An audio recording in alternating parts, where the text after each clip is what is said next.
Hello friends, how are you. Welcome to my channel. आज की video में हम सीखेंगे पे से बनने वाले अल्फाज। चलिए जी प्यारे बच्चों, वीडियो स्टार्ट करते हैं।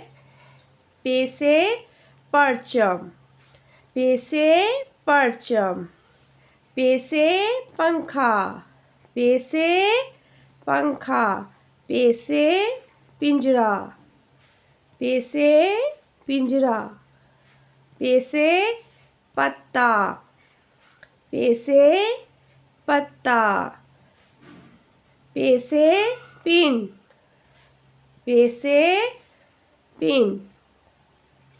अब हम इसको अलग-अलग करके पढ़ेंगे।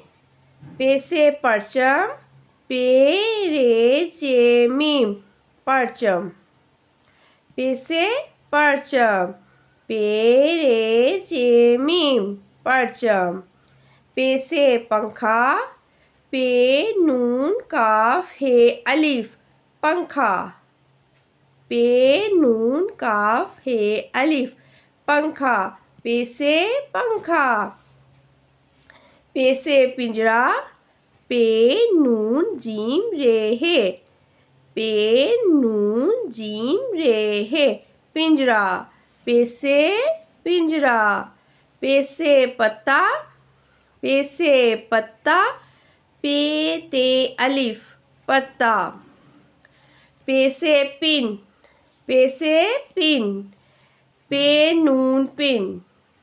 अच्छा बच्चों, अगर आपको मेरी ये वीडियो पसंद आई है तो प्लीज़ मेरे चैनल को सब्सक्राइब करना मत भूलिएगा। मैं बहुत जल्द आपके लिए ऐसे ही अच्छी अच्छी वीडियोस लेकर आती रहूँगी। अल्लाह हाफिज़।